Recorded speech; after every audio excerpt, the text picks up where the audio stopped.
senhor presidente. Eu queria destacar, né, a inteligência rara, né, da doutora Camila, que nos presenteou hoje com conhecimento teórico, com conhecimento prático, né, com uma inteligência emocional, assim, gritante, no bom sentido, e cumprimentá-la também pelo amor aos animais, que eu vi o gatinho dela passando aí, participando da nossa audiência. Queria também cumprimentar o doutor Consenso, que é uma das pessoas mais educadas que eu já conheci na vida, e eu queria dirigir as minhas perguntas para o doutor Saúbo, procurador-geral, porque eu entendo que são indagações um pouco mais estruturais, né? Excelência, pela imprensa, eu tomei conhecimento de que o Ministério Público, no âmbito civil, está investigando a compra dos respiradores, né, em meio à pandemia. No caso, pelas notícias, eu vi que seria o Dr. Blá, mas não tenho certeza absoluta, tentei fazer contato por e-mail, com essa situação toda da pandemia, né, do trabalho online, esse contato acabou ficando difícil. Eu peticionei a Vossa Excelência... Vem cá. Caiu? Estão me ouvindo? Estamos. Deputado Zé Américo, precisa fechar o áudio dele. Deputado Zé Américo. Ok. Isso. Sim. Eu peticionei a Vossa Excelência, informando que eu estou acompanhando esse caso e indagando se Vossa Excelência sabe, né, e em sabendo se pode dizer, eu particularmente entendo que poderia, mas compreenderei se Vossa Excelência entender que não. Se além dessa investigação civil, se há uma investigação criminal. E eu explico. Tomando por base até a aula dada pela doutora Camila, existem situações que fazem acender, né, a luzinha vermelha. O meu colega Wellington Moura falou em improbidade administrativa. Eu entendo, pelas luzinhas que esse caso faz acender, que nós temos indícios de peculato. Eu não sei dizer a Vossa Excelência sobre a autoria, né? Então, falo aqui com toda honestidade que, por tudo que eu analisei, pelo que eu venho estudando, eu não consigo dizer a Vossa Excelência sobre a autoria, mas sobre a materialidade, há indícios fortes. Então, eu queria saber de Vossa Excelência se há uma investigação criminal, para além desta civil, que, até onde eu sei, está sendo conduzida pelo Dr. Blá, em torno dessa contratação de compra de respiradores, que no final veio a ser cancelada, mas para fins penais esse cancelamento não tem efeito. Eu também vi pela imprensa que o doutor Basile George Pantazis, né, que é, vamos dizer assim, o centro desses tais indícios, e que o doutor Wilson Melo Neto, que foi quem apresentou o doutor Basile para essa negociação, que eles teriam sido ouvidos pelo Ministério Público, pelo que eu compreendi na esfera civil.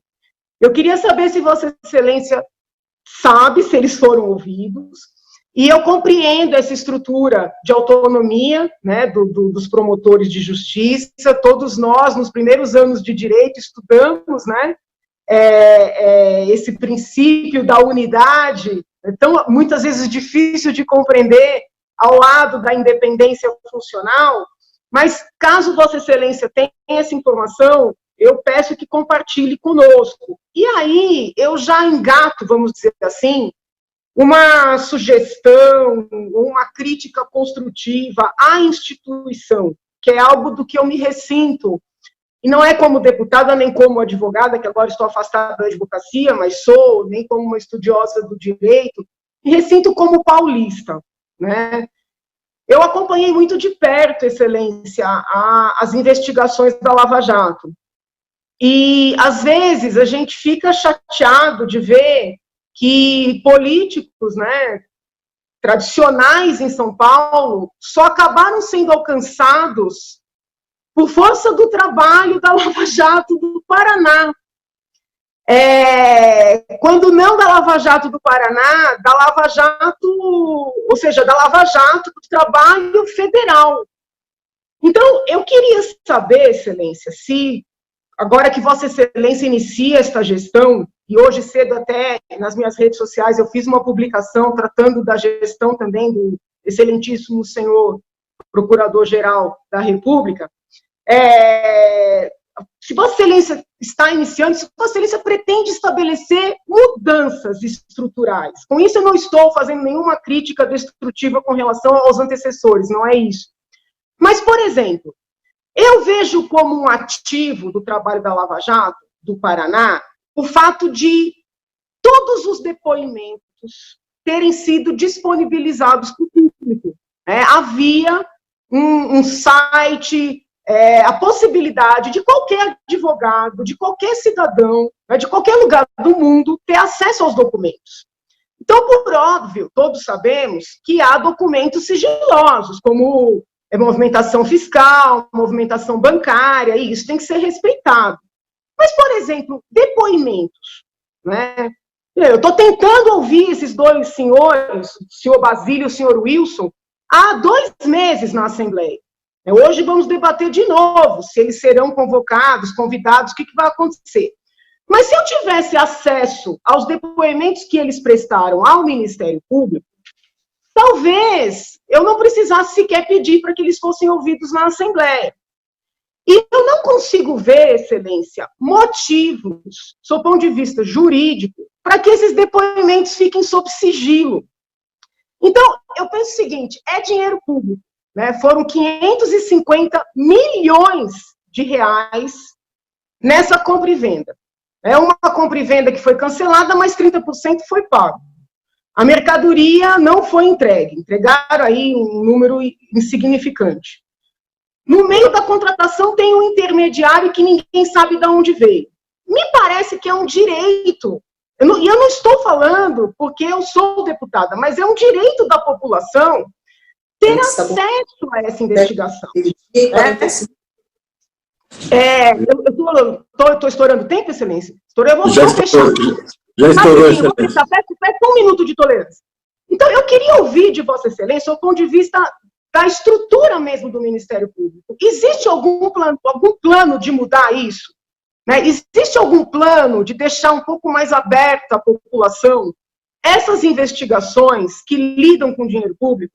Com isso, por óbvio, Excelência, eu não estou pedindo que as pessoas sejam expostas, jamais, né? Que as pessoas sejam, vamos dizer assim, culpadas de maneira antecipada, jamais. Mas eu entendo que a Lava Jato só andou por força dessa publicidade. Então, nós estamos aqui essa manhã toda falando em transparência, transparência das contratações. Talvez também seja necessário, e com isso eu não estou dizendo que haja qualquer tipo de irregularidade, não é isso. Mas pensar em como tornar mais transparentes, né, no sentido de acesso, essas investigações do Ministério Público. Por isso é que eu trago essas indagações a Vossa Excelência. E, especificamente, com relação à fala da doutora Camila, eu queria perguntar o seguinte, não é irreal nós acharmos que os gestores vão trabalhar nas OSs de maneira absolutamente não remunerada? Não seria melhor, a partir da realidade de que ninguém trabalha absolutamente de graça, e estabelecer remunerações, por exemplo, que respeitam o teto constitucional, do que deixar esse caminho aberto para eles encontrarem maneiras de ganharem, né, fábulas? Eu recebo, às vezes, denúncias de remunerações de 100 mil reais, 200 mil reais, né, todas indiretas.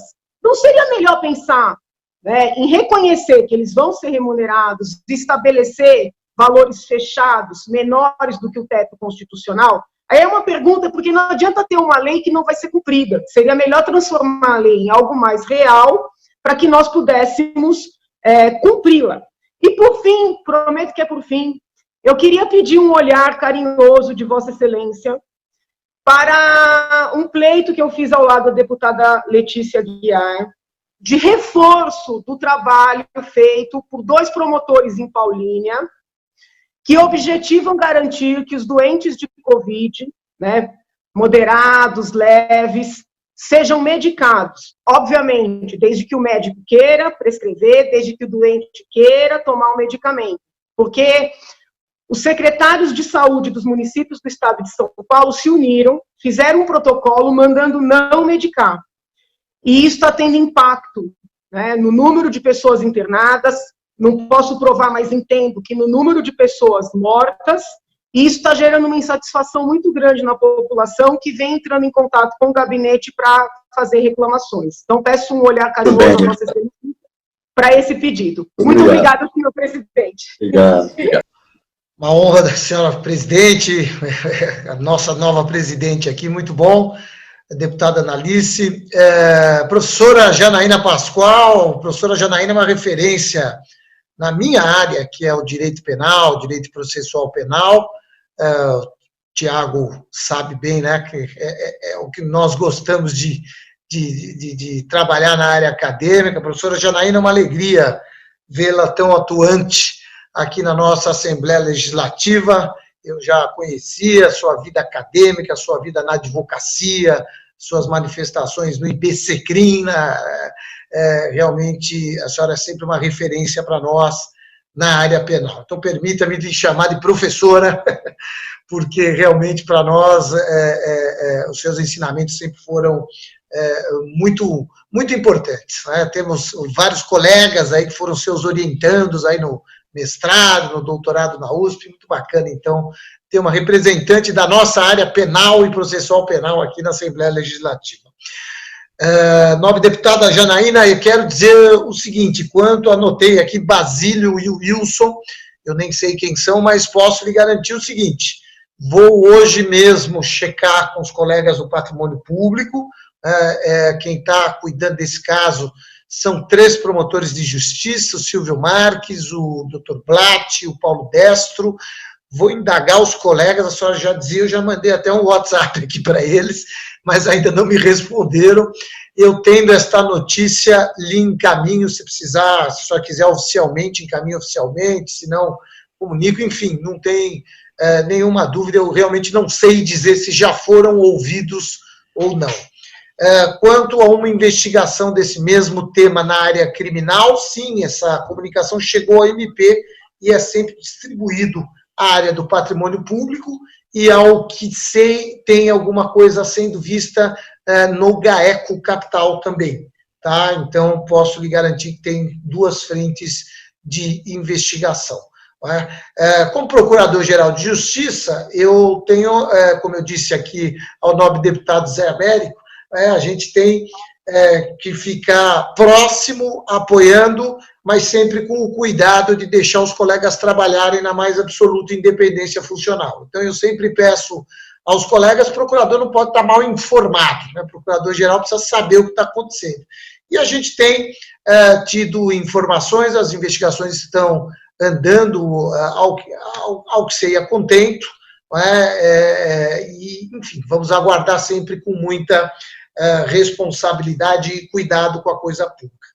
Com relação, nobre deputada, à Lava Jato e às autoridades do Estado de São Paulo, eu vou ousar discordar da nossa professora. Acho que o Ministério Público fez trabalhos que estavam ao seu alcance aqui no Estado de São Paulo, cada um, como a gente costuma dizer, no seu quadrado, né? O MPF acabou tendo um sucesso muito grande na Lava Jato e aquilo ganhou uma envergadura que acabou resvalando em alguns políticos, antigos gestores aqui do Estado de São Paulo. E o Ministério Público de São Paulo, quando confrontado com essas provas, imediatamente fez o seu papel. Nós temos aqui hoje, no âmbito do Ministério Público Estadual, um grupo de promotores atuando em força-tarefa para cuidar de todas as delações oriundas da Lava Jato que estão sob a órbita eleitoral. Esses promotores estão trabalhando com todo o apoio da Procuradoria-Geral de Justiça e, claro, sempre a independência funcional, né? Então, é este o formato que estamos dando nesse momento. Nós temos, no Ministério Público de São Paulo, e a deputada conhece bem, algumas estruturas de grupos de trabalho para combate à corrupção, como, por exemplo, o GAECO, o GDEC, que é o Grupo de Combate aos Cartéis e Lavagens de Dinheiro, o GCEP, que é o Grupo de Controle Externo da Atividade Policial, que eu estou transformando, já é a primeira grande alteração, em Promotoria de Justiça Regional da Segurança Pública. Há um projeto no nosso órgão especial e estamos trabalhando lá com o relator. A minha Assembleia Legislativa lá, a gente precisa dialogar bastante com os colegas. Então, tem alterações à vista. Não é? Uma das alterações que eu me permito trazer aqui aos nobres deputados, que fizemos já enquanto subprocurador-geral, ainda na gestão do Dr. Ismânio, é que os GAECos hoje, deputado, eles trabalham nas 3 frentes das organizações criminosas. Né? No crime praticado, tráfico de entorpecentes, roubo a bancos e etc. e tal, na lavagem de dinheiro, porque toda organização criminosa tem como finalidade o lucro, e, portanto, aí vem a lavagem, mas também na corrupção de agentes públicos. O que eu quero dizer com isso? O GAECO hoje, neste novo formato, ele trabalha com promotores criminais e promotores do patrimônio público e social também. Quando nós deflagramos uma operação dos GAECos, essas operações envolvem a atividade criminosa, a lavagem e também eventual ação civil pública por improbidade de eventual agente público que tenha colaborado ou que tenha participado desta atividade criminosa. Com relação à transparência, a senhora tem toda a razão. Eu sempre fui um entusiasta e eu sempre disse, uma vez que nós tenhamos segurança, uma vez deflagrada a ação penal, porque aí, e a senhora sabe mais do que todos nós, como professora de processo penal, que deflagrada a ação penal, nós já temos aqueles 2 pilares fundamentais, os indícios de crime de autoria. E aí sim, a publicidade absoluta. Eu, aí vou divergir um pouco da nobre deputada, acho que nós temos cuidado, tem que ter muito cuidado em publicizar ainda o momento da investigação. Não é? Eu sempre tive muita resistência a ações espetaculares, aspas, não é? Que depois resultam em arquivamento de inquéritos policiais. A gente tem que tomar cuidado. Não é? Todos somos aqui agentes, e eu também como procurador-geral, a Camila como promotora de justiça, nós temos um componente de agente político, e nós temos que ter esse cuidado, porque muitas vezes as pessoas ficam expostas e nem tudo está provado. Então, transparência absoluta, uma vez deflagrada a investigação, uma vez deflagrada a ação penal, porque aí nós já temos uma segurança, já temos uma acusação formalizada, né, com direito à ampla defesa, contraditória e assim por diante. Queremos reforçar e muito a estrutura dos nossos GAECos. Né? Estamos, não obstante as restrições orçamentárias, trazendo ou procurando qualificar os nossos agentes, e vamos procurar fortalecer esses grupos para que eles possam enfrentar a criminalidade organizada, notadamente aquela que temos aqui no estado de São Paulo, que nasceu no nosso estado e que temos procurado combater aí com o maior afinco possível. Então, essas modificações são modificações estruturais. Né? Falava-se muito no Ministério Público numa estrutura de agência. Não é?